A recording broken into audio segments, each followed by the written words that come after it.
Thank you, thank you, thank you, thank you, thank you. Um, Investing in Africa is the only way to create opportunities for all of us. It is important to always hear from people who have seen it and who have done it. And Captain Prince Kofi Amoabin and Dr. Abe sharing with us their knowledge. As you heard Nasaka mentioned, knowledge like this is invaluable. You cannot pay for it. And it is great that they were here to share with us. Up next, we'll be talking about housing deficit. It is one of the major challenges in the continent. So how do we address that? So we were having Okorua Kennedy. He will be speaking to us. He is a founder and chairman of Pentagon Group in Nigeria. And he will be speaking to us on how Africa can address our housing deficit. Mr. Okorua, if you're here, please do join me here. Thank you. Thank you very much. Did I get the pronunciation of your name right? Thank you. Thank you. Good evening, everyone. My name is Okorua Kennedy. I know we have had a very long day. And this is about the, I'm sure this is about the last presentation for the day, after which we're going to have, I'm sure it's going to be a very short panel. And also, first of all, I want to appreciate everyone for taking their time to stay till this time. And standing on the existing protocol, I would like to share a few things that has to do with housing. As we all know, that housing is one of the basic things that we all need. Housing is one of the basic needs of humanity. And speaking on this topic, we'll realize that whether we are from Ghana or Nigeria or from Kenya, it affects every one of us. So I'm speaking on that topic, addressing the housing deficit in African nations. As we all know, that, and we have heard ever since we came here, we have had different speakers talked on the economics of Africa. But now we already know that in terms of population, Africa, we're over 1 billion. And the projection is that in the next few years, we are going to be over 2 billion in population. And that's a lot of numbers to look at when we talk about the economics of a continent. Currently, we have few countries in the world that are having such kind of population. India and China and the likes of them. Now, that's a population to look at, which is very critical. And we are told that a major percentage of that population do not have houses or roofs over their head. Now, in Nigeria, where I am from, we are told that, from different research quarters, that currently we are over 200 million people, and the housing deficit that we're sitting on right now is over 20 million in numbers. So the housing deficit in Nigeria is over 20 million. And that's a huge, number to look at. So in general, we're told that in Africa we have over 50 million housing deficit currently, asks a number that we have to deal with. So in Nigeria we have 22. In Ghana we have about maybe 2 million housing deficit. In Ethiopia we have over 2 million, maybe about 2.4. In Egypt we have over 3 million. In Congo we have over 4 million. In Tanzania we have over 3 million. In South Africa we have over 2 million. In Kenya we have over 2 million. These are the various aggregation of housing deficit we have across Africa. So in total, we have over 50 million housing deficit as we speak. And when you look at the Africa population growth projection, we are also told that based on the rates and the level at which the continent is also growing in population, there's every tendency for this number to also increase. So if we don't manage the current housing challenges we have in Africa, in the next 10 to 15 years, this number is likely to double.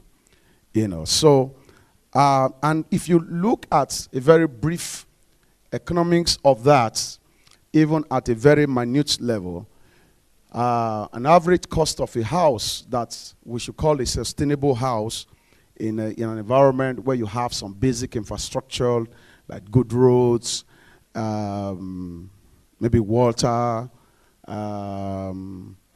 drainages and all of that. If you are going to value such kind of house at $20,000, which should be, I'm talking about a good house, as the case may be, if you value that, and look at that economics across Africa with the number of deficit that we have, you will see that that is an investment of over, $2 trillion.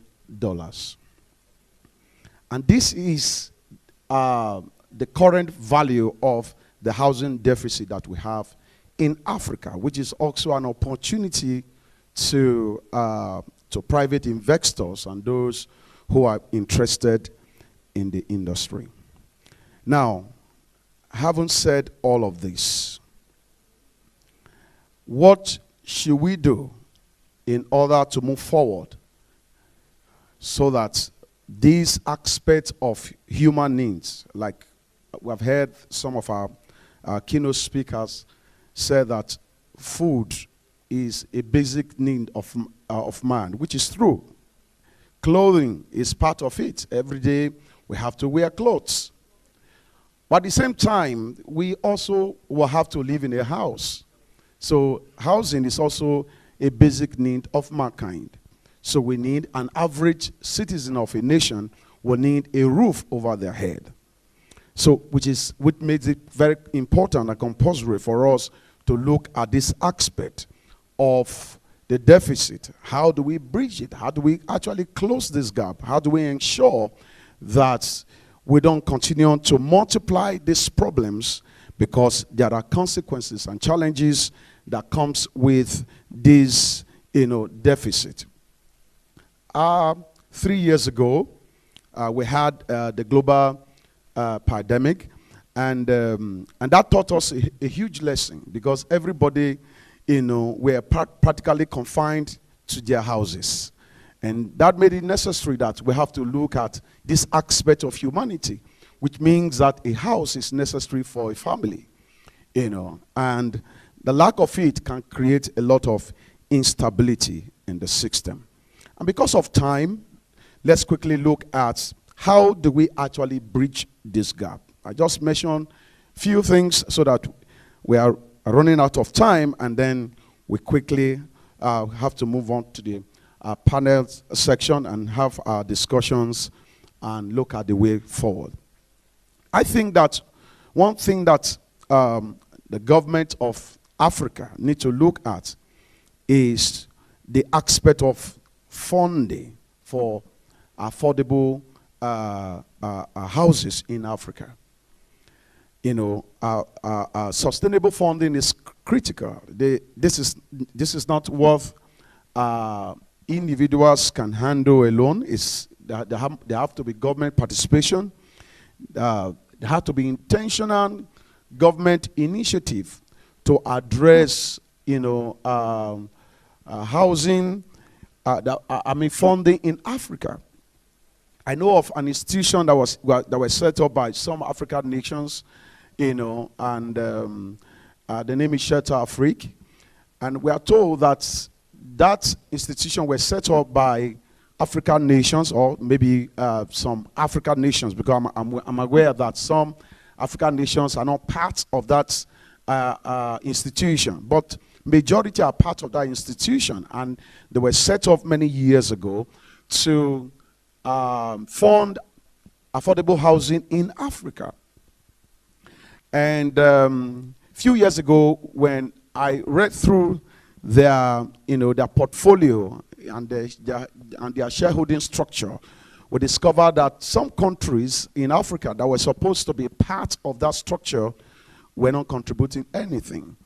But that organization, such initiative, was set up to actually fund affordable housing in Africa.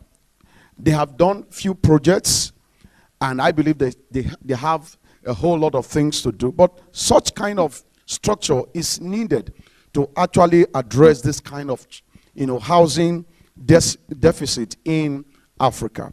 They have done projects in a few countries. They have done in Nigeria. I'm aware they have done in Ghana. They have done in Uganda, in Kenya, and some other part. Even though some of those projects are not as huge enough to address those challenges, but it's a structure that was set up by some African nations that I believe that is a good initiative to actually address the housing deficit. And the likes of Shelter Afrique borrows from the World Bank and some other countries where they are able to access funds at a very low rate that will help them over a period of time to be able to create that kind of value for such projects. And I believe that such kind of forum and structure is needed in Africa, and it needs to be strengthened, and more of it needs also to be created in order for us to bridge the gap of affordable housing in Africa. And then number two, we need to look at our land, the land acquisition and the land rights. Let me use the word the land rights. I want to appreciate what some of our keynote speakers have spoken about in terms of land and the level of the level of work that is being carried out. I never knew that a greater part of Africa has been mapped, or almost all the Africa boundaries have been mapped by some companies, and that's a good news to hear. But that's what we need to actually understand the kind of structure, the kind of land, the land size and space that we have in Africa. But let me say this, with the kind of land size that we have in Africa, the question is, what value has it given to us? In Ghana, I'm aware that with your local title, if you have an inherited land, with some level of, conveyance, you can use that to go and, you can leverage that to get money from the bank you can actually mortgage that land to get money from the bank. But some countries like Nigeria, some other country that have, enacted some land use act and vested all the lands of their country into the government. If you analyze that portfolio, you will discover that 60% of that land holding is very unproductive. So you have a large size of land that is in a forest, that is in a bush, that has no value, that is not productive, and that has not yielded any form of economics to the nation. And that's why, majority of those land cannot, give value to the nation. So I think that this aspect of it need to be dealt with, so that everyone that have a piece of land can actually have value to themselves to leverage on. For those that want to farm, they can actually take that piece of land to the nearest bank and a value will be given to them. So no matter how poor they are, a value can be given to them that they can leverage, and then over the years they can create an economy out of that. And then we have to now use that as a base to create partnership, whether it's going to be public-private partnership, or whatever kind of structure that the government want to create, to form a joint venture portfolio between the government and private sectors, or organizations that are willing to delve into the sector. That will be a very strong vehicle to actually bridge the gap. And then also we should encourage our government to create more incentives to those that are actually, that are players in the industry, like the real estate developers, those mortgage banks. The government should give them more incentive in order for them to be able to actually give their best in the industry. I was aware some years ago that the Chinese government told their developer, those construction company and real estate developers, to keep building. And they just keep building, and as long as they should build as long as they could. And if they build and nobody is ready to buy those houses, government will actually come and value those houses and pay them, the money for those houses, so that they can continue to build. And that's why a nation like China, that have a population of 1.something billion people, they can actually able to house their people. They should be able to adopt that kind of system in Africa, so that become in a strong venture, that will help us to, house the population that we are and that we are expecting. And then I think, some of the speakers have spoken on infrastructure. I see no reason why Africa should not have a master plan. I see no reason why nations should not have master plans. And then on the basis of that, infrastructure should be done properly. Africa should actually position itself to become one of the continents that other nations have to come, and take refuge. We should not leave our, environment the way we saw it, the way we met it, because we are told that 60% of our continent is slum, and we need to change this narrative. And we can only do that if we invest heavily in infrastructure. Quality infrastructure are long-term investment, and when we pump resources into them, then we are able to harness the benefit over a period of time. And then lastly, we need to encourage our various community participation in housing development. Like someone has said, that we should develop our local technologies that we have used over the years, that we have not refined. I'm happy that we have heard about some inventions can translate our mud, our laterite, to some, blocks that we can use, or bricks that we can use to build. We should do more research on that. And I was born in the village, and I saw my father, the roof of the village house we had in my village was a palm tree that was used to do the carcass of that building, and it was used over 60 years ago. Until now, the shadow of that building is still there. No termites were able to eat it. The wood, that palm was not treated. It was used as it were 60 years ago. And we have such trees in our forest. No research has been carried out on it, and we are not replicating those vegetation in order to create sustainability. There are a lot of local materials that we can improve upon that can reduce our cost of building in Africa. These are the few things I'm able to talk about within this short period that we have this evening. Ladies and gentlemen, thank you for this opportunity, and God bless you. Thank you very much.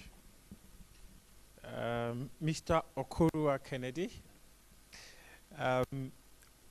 One of the figures you mentioned that was quite scary for me was about 50 million housing deficit in Africa. That's massive. If we have this deficit, it's quite problematic for us. We have a panel that will be helping us address some of the gaps or the areas or the challenges that Mr. Okorua has mentioned. So, Mr. Okorua, please just come back, have a seat here for us. And we'll also have Patrick Ebo, who is a national president, Ghana Real Estate Developers Association. Okay, he's not around yet, but he's expected back. Emmanuel A. Sherry. Is it Emmanuel? I don't know if I got the pronunciation of your name right. Please send an applause for him. And then we also have Obin Eyurebi, Vice President, Ghana Institution of Surveyors. Thank you.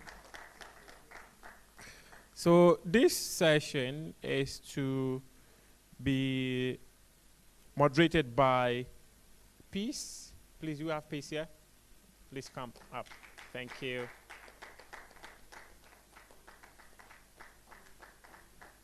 Sorry. Thank you. Thank you. Thank you. And good luck. Thank you very much.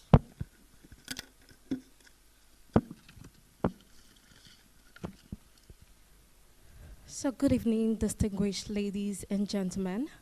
My name is Peace Ogeli, and I'll be moderating this section. And without wasting further time, I just want to run a quick statistics on from the Center for Affordable Housing Finance in Africa. You know, Africa grapples with an acute housing shortage, a shortfall of at least 51 million housing units. Of course, this is huge, 51 million. Many of the 40,000 people moving to Africa every day cannot afford basic formal housing or access mortgage loans. The Center for Affordable Housing Finance in Africa captured this in their latest statistics, which as follows. Nigeria has a housing shortage of more than 20 million units, with 700,000 units needed annually. Democratic Republic of Congo housing backlog is estimated at almost 4 million units.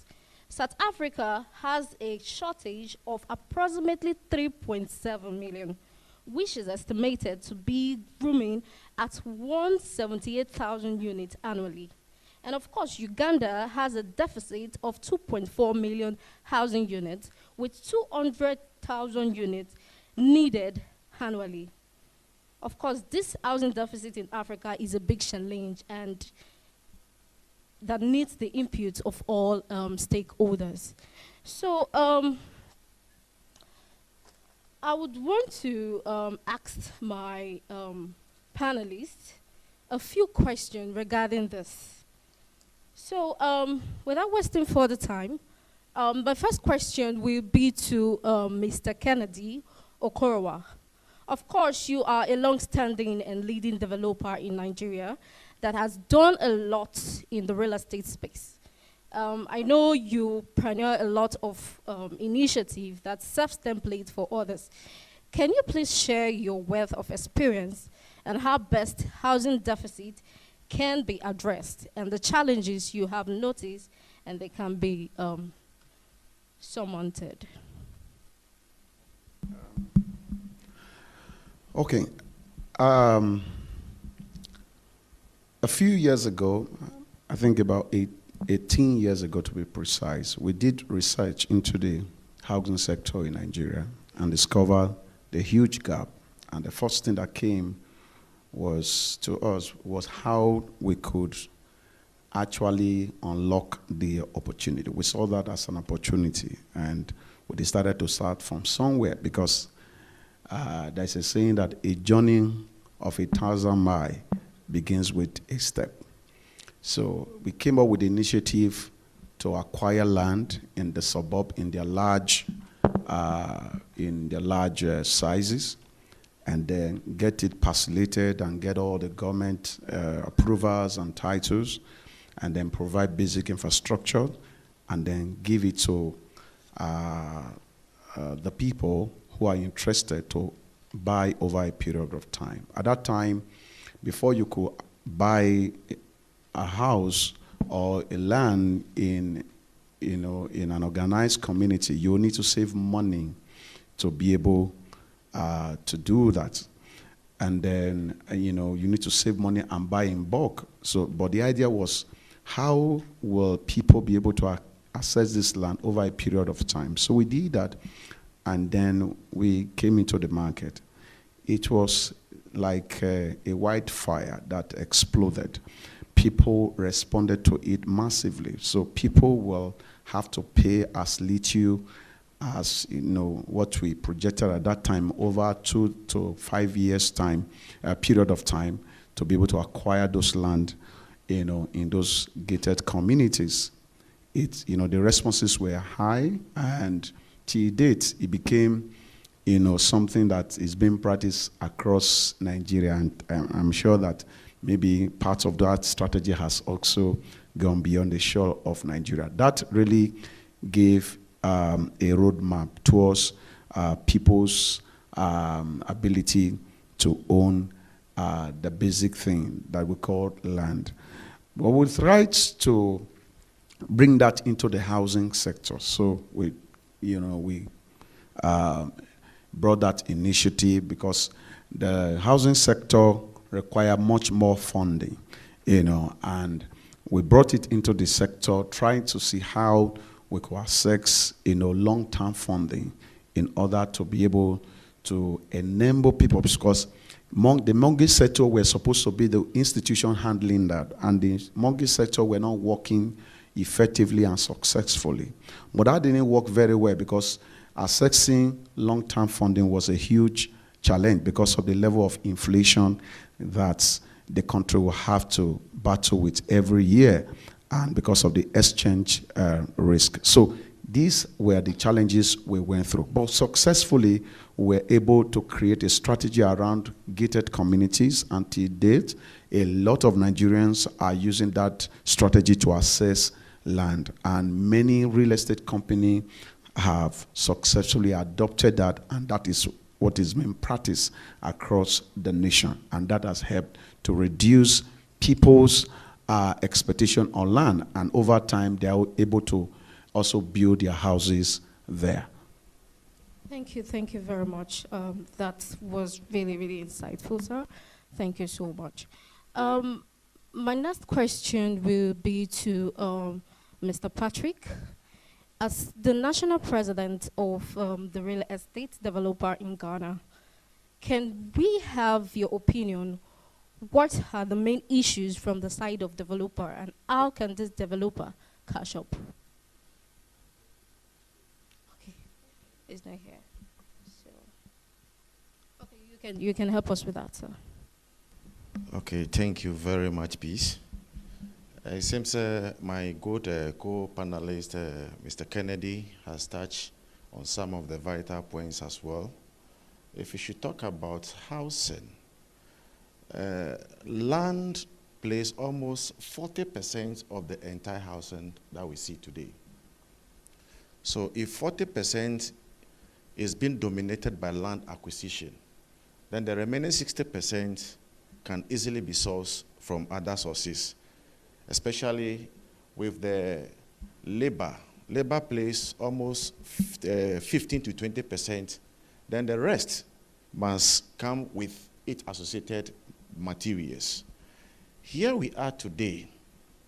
If we should leave, as he stated earlier, the approach that they use in their country, Nigeria, where we are today as a continent, we must try to take pragmatic steps to demystify the product called housing, to its little understanding for everybody to at least follow. Because if you talk about housing, it's a very complex issue, but it can be approached in a special way. In which way? For instance, it was a private sector, as it mentioned, who came in to break the barrier.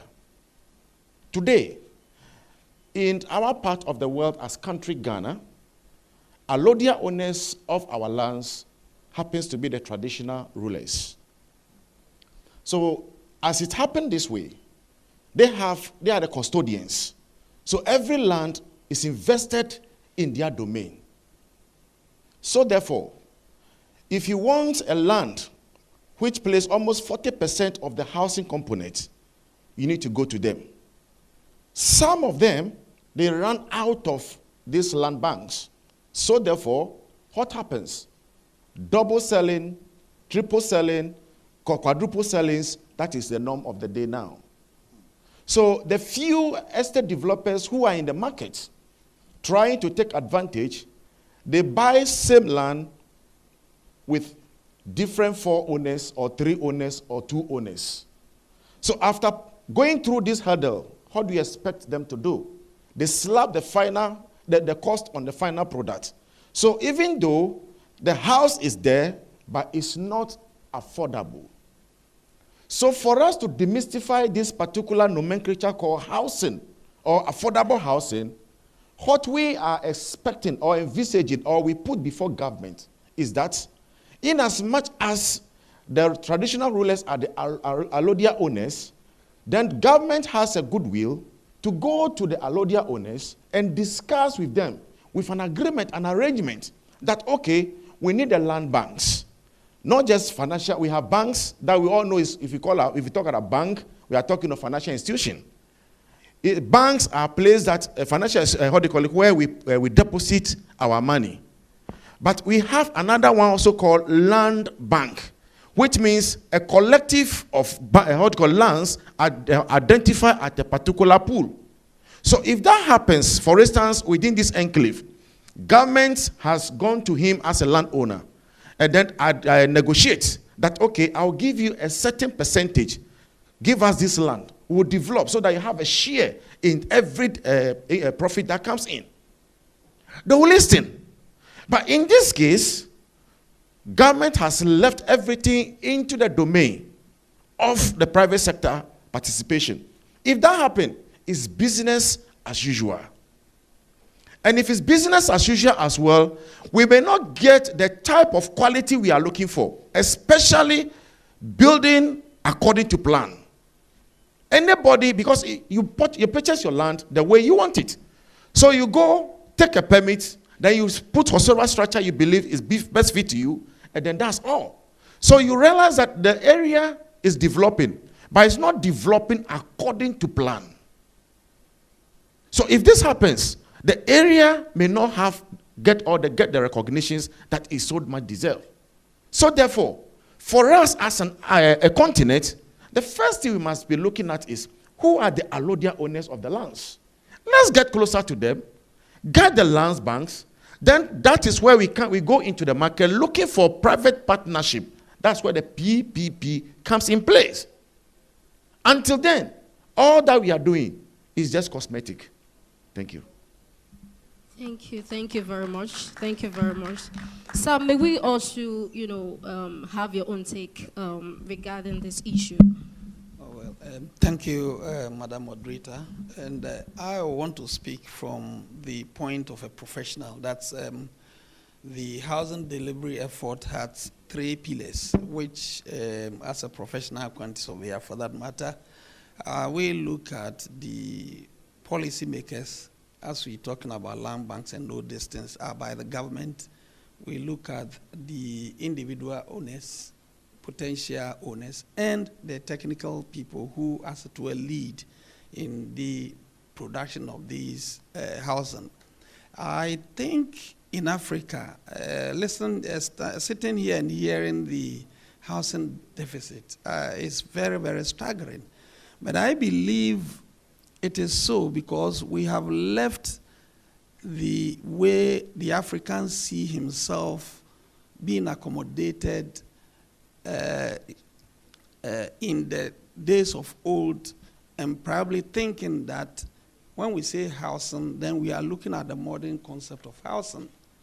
I believe if we go trace our steps back, we have researchers who can look at, and Mr. Kennedy, when he was speaking, was making allusion to an old building they were staying in the village, which stood for over 60 years.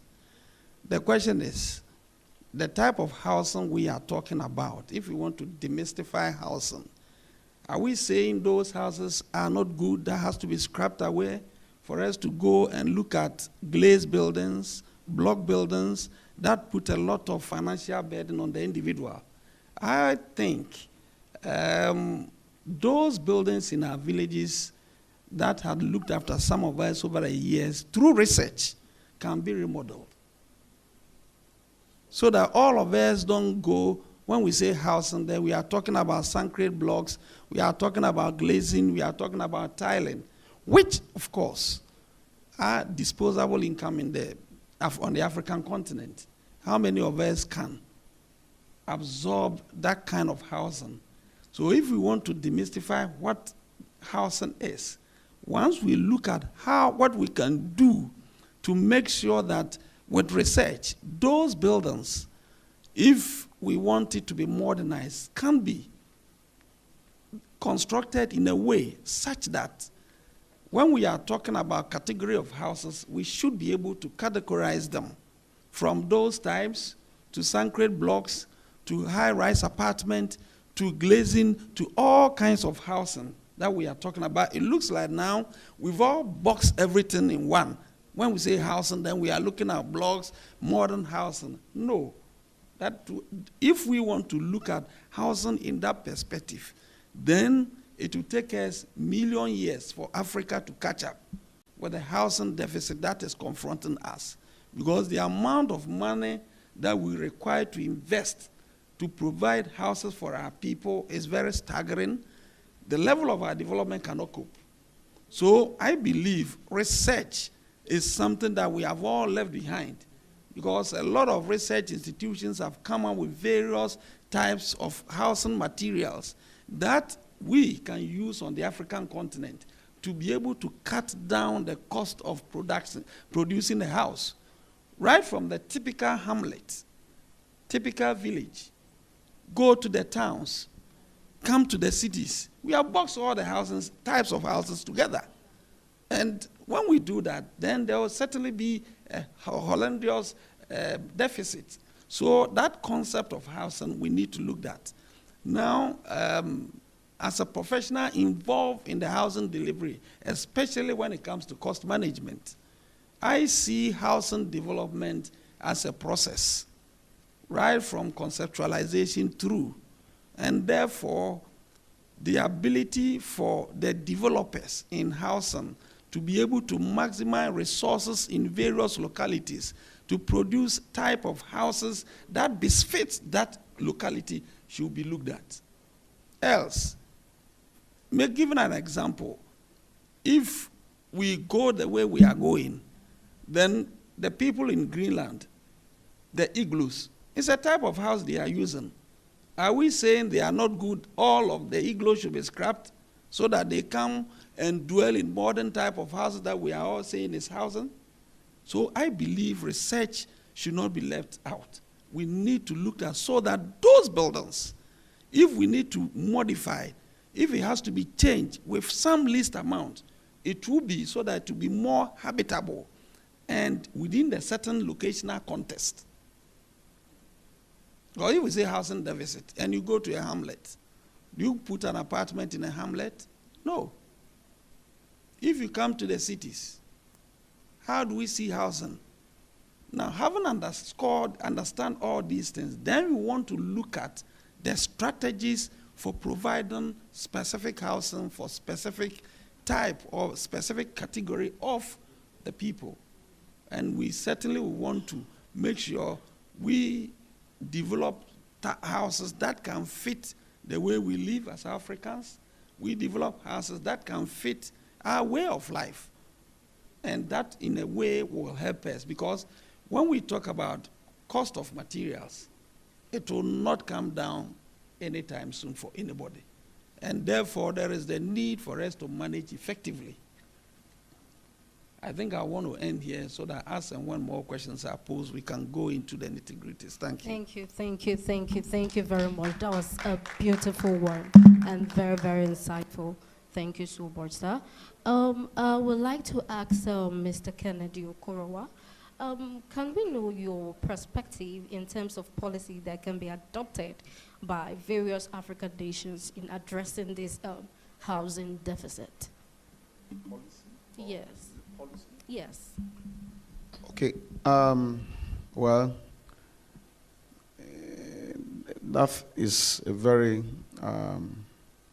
very tricky question, because the challenges differs from nation to nation, and we all have to underscore and understudy our, challenges based on the peculiarity of where we are, in order to be able to create a policy that is sustainable, in addressing the housing deficit across board. What is doable in Nigeria might not be visible in Ghana. For example, what he had just said, which I also made reference to. I mean, I love the fact that the ownership of land is vested on the traditional rulers. So with the signature of a traditional ruler, you can take your title document to the bank or, to any institution and leverage it. But that also have created another kind of challenge, because if the traditional ruler is not honest, he will not be able to control the integrity of the sales of that land. So you are now having, double sales. They sell the same parcel of land to 3 or 4 persons, and that creates some kind of, social unrest, and especially for investors who have gone to borrow money to invest in real estate. That can be an impediment to their investment, because when their monies are trapped in the hands of these people, it becomes another big issue to recover, especially if the judicial system is not working well. So looking at the policy, I will want to recommend that each nation should look at what is doable, and be strict about enforcing, the policies that they have adopted. What I found out in Africa is that, most African countries have laws. Enforcing those laws is one of the biggest problems they have, and corruption has a big role that, is playing in that aspect. So enforcing those laws, it has been the biggest issue of having. Nigeria is one of the countries that is full of laws, but we find a way to always circumvent the law, and that's why it looks as if things are not working. So I think that each nation should look at the laws that is workable and adaptable by them, and ensure that they enforce those policies around land issue. And one of those land policies should be on this title documentation, because a piece of land without a title that is reliable can make that land not to have value for a long period of time. Litigation is one of the biggest issues that can happen to a piece of property. And until that litigation is vacated, you may not have access to that land or that property to use it the way you want it to be used. So my conclusion is that our leaders across African nations should adopt strict policy concerning that governs the judiciary, especially as it affects land ownership. Thank you. Thank you, thank you, thank you, thank you so much. Sir, please, can you tell me or tell the audience how best do you think this gap can be closed? Okay, before coming back to that, you raised a question concerning policy. As Mr. Kennedy said from the initial intro, policies varies from country to country because the demarcations varies, as well as the type of settlers that we have in each particular geographical location. So in our part of the world, that is Ghana, we, the industry players, decided to take certain drastic actions. So the only thing we believed can help us is for us to come out with the regiments of policy, making sure that we are being guided by those particular rules and regulations. So first of all, we took a look into the land acts. So quickly, we need to do a review to meet the existing demands of technology. Then from there, that wasn't all. We are looking at the Mortgage Act to make sure that at least, as he said earlier, in our part here, we are a little flexible, using our lands as a mortgage to source for funding. But fortunately, unfortunately for us in this country here, infrastructure or building in construction in general is capital intensive. So the financial institutions that we have today, both Ghana and Nigeria or other part of Africa, most of them, they are short-funded financial institutions. So if you should go to the market to lend, to take money against your project, if you're not very careful, the day one you start your project, you start defaulting. By the time you finish, the panel interest has piled up to an extent that you cannot pay. So therefore, we need to take pragmatic steps, making sure that we go for long-term funding to match the infrastructure gaps that we have today. Secondly, you realize that in the other part of the developed world, we have something called high-rising building, that apartments. But if you come to Ghana, we are now developing such materials or such products in our country. So, what are the associated laws? So, if you have high-rising building and you want to use mortgage them, who becomes the owner of the first floor, second floor, third floor, or this particular part of these things? So that's where condominium bills comes in.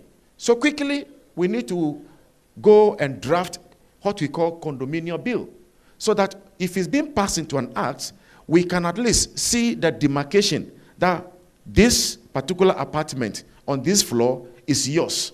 This particular space is for all of us or for this particular person. So if that happens, it will take away litigation and then cure these gaps or confusions within that particular space. Then we call something housing authority.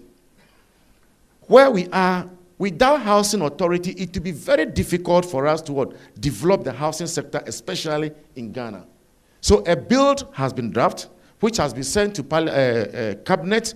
Cabinet has approved it. Now it's at the parliament for consideration stage. So if all this put together, I believe our part of the country, the continent, that's Ghana, we may be heading closer to at least realizing or achieving our target. In as much as there are land litigation issues, we are hoping that government, through its goodwill, will be able to win the allodial owners of the various land, so that we may have a land bank that the developers that are interested can quickly cash in there, knowing that every building you put up here, this is a price that it must go. Because we have three types of commodities in the market, tailored made for low-income earners. You like it or not, all the fingers are not equal. So if you're talking about affordable housing, 100,000 Ghana cedis or $2,000 may be affordable to you, but may not be affordable to somebody. So if you should go and put a structure out there and say affordable, what is the definition of affordability? So you can afford $5,000. But somebody can only afford $1,000. So we are trying to reclassify the affordability aspect by income level. So the low-income earners, they must be given a particular product. Then we come to the middle-income earners, then the first-class or upper-class earners. If that happens, then we may be able to prosecute this particular housing deficit appropriately. But what we are seeing today in the diaspora is about middle income, almost 30%. The rest is upper class, first class. So what happens to the low-income earners? Those selling the market and what have you, when are they going to be able to have financial stability to own those particular houses? So these are some of the issues that we need to quickly prosecute and make sure that at least we come out to forth the discoveries and the probables and forge ahead. Without that, it will be a little difficult for us to meet the housing needs as we see it today. Wow. Wow. Thank you so much. Okay. There's something I wanted to share that has to do with rent to own. It's an initiative that one of the states in Nigeria has adopted now. But we started that many years ago, like I said in my keynote address. We tried to use some financial model to create rent to own. But we didn't have sustainable funding to sustain that process. But I think that federal government and state government should be able to do that because they have,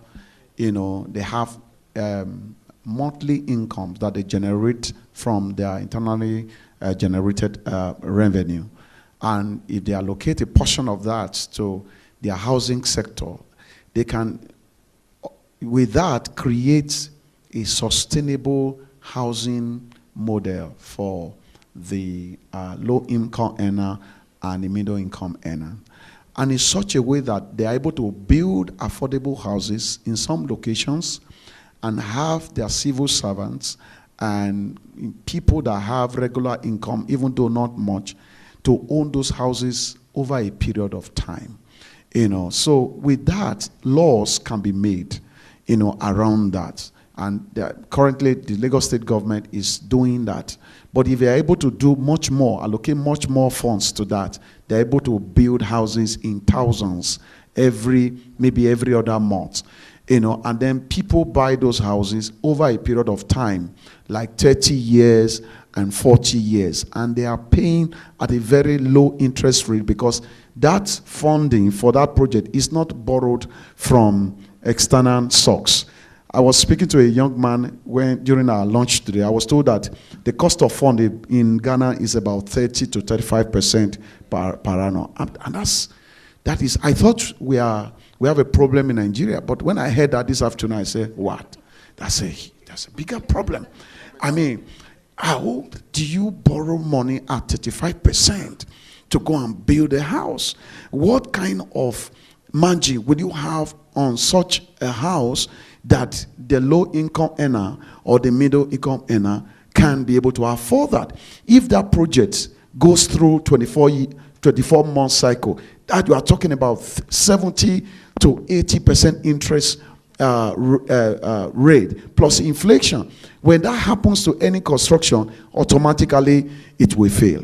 So I think that there must be an alternative, way to go around this funding system. And one of the ways is for the government to intentionally allocate bulk of their funds to producing affordable housing.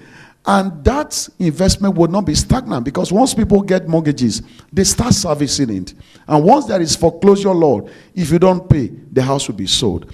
When all these policies are properly adopted and implemented, I think it should be a very good way to solving the housing deficit. Thank you. Thank you very much, sir. And what struck me during your keynote presentation was when you said Africa, we have over 50 million housing deficit.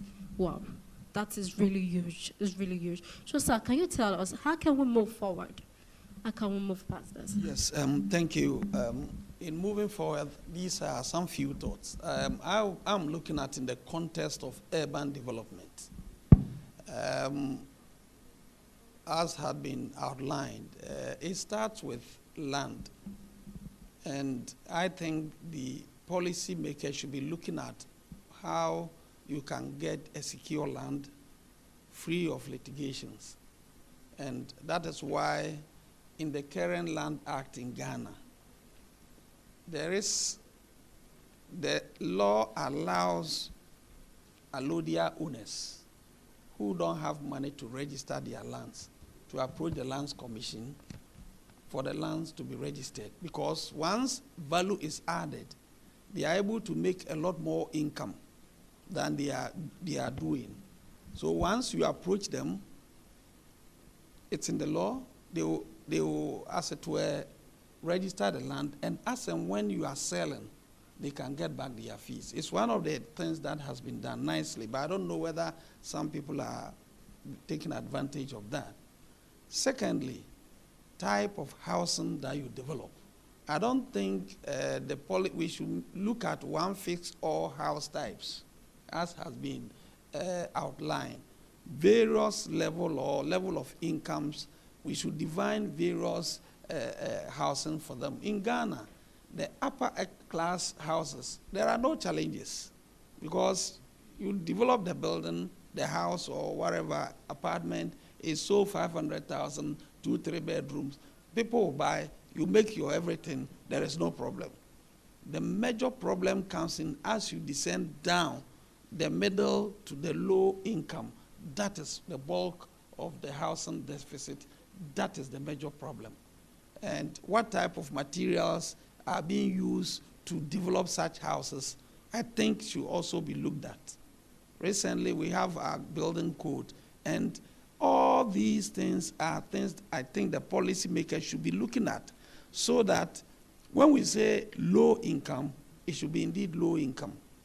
There should be tax reliefs for those who are into such developments to make sure that indeed they are developing low income houses, but they don't develop houses and put high tax on them. It's another thing I think the policymakers should be looking at. Again, cost of capital. Everything is capital in housing. Assuming if you don't have the land, everything, you need to buy the land first. Go through the legal issues to title to own the land. Before you start your development, you have spent about 25 to 30% of the capital that you need. You start the development virtually in Ghana. All the building materials, about 80% are imported. So with the increase in the rate of exchange, how can you get buildings at a low cost? Notwithstanding the taxes that government will charge on, especially the real estate developers. So we are getting to a situation where each and every individual is trying to build his own, and that is dangerous, because then you move into the realm of utilization of material properly, specification, because there are no seriously, some of us in the built environment industry as professionals are concerned because there are no standardization. Everything goes. Types of materials that are being used, there is so much proliferation, you don't even know which one is good. So you buy the material to develop the house, within 2-3 years you start maintenance. At the end of the day, owning the house is one aspect of it, but maintaining the house is also another. We are all talking about housing deficit. Are we just looking at building the houses anyhow to allow people to occupy them, or we are looking at the whole life cycle cost of the buildings? So these are things that the policymakers should certainly be looking at, so that the materials we are even using, they should make sure they have certain basic specifications that are good to be used.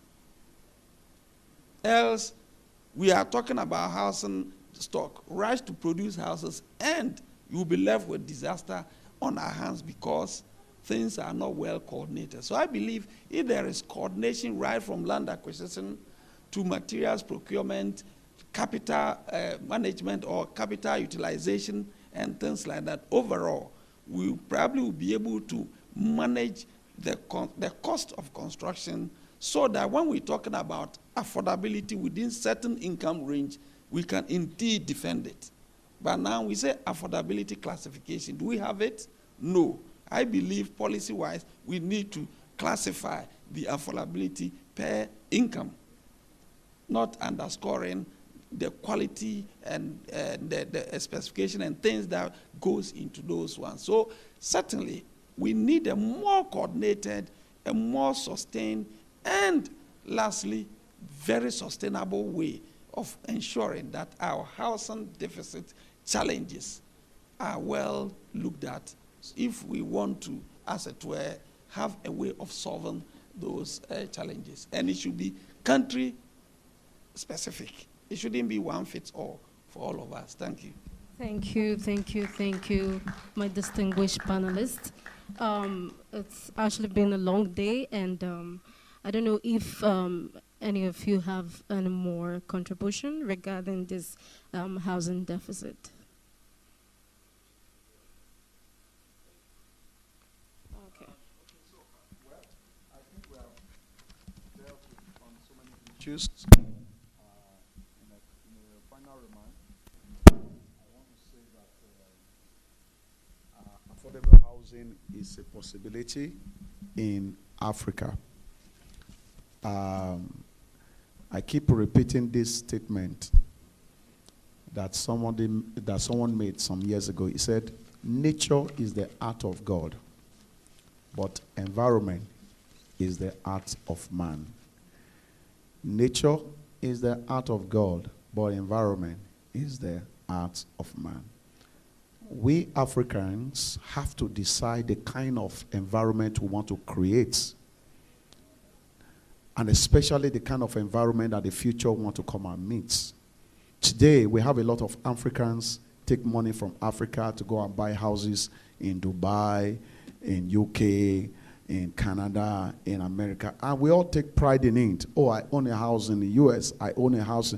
Whereas back in our country, it's difficult for us, to invest in such kind of housing in our environment. So we need to deliberately, and that's where, private sector's participation is needed. We have a lot of professionals in Africa. We as a company in Pentagon Real Estate Development, we conceptualize real estate project, we design, we build. Many other companies are also doing that, so we should all, come together and collaborate. And then we speak to governments, so that there will be collaborations. If they need to make provision for those land, let them make provision for those land. And then maybe they will have to provide the infrastructure, within those land. And then the developers will just build and then, find a way to finance for the sector of the market they want to build for. With that, at least we'll have created a pathway. And then the kind of environment we'll be building will be an environment that the future will not come to relegate, but the future will come to appreciate. Thank you. Thank you. Thank you very much for the beautiful contribution. At this junction, we are going to call it a wrap. Do have a good evening.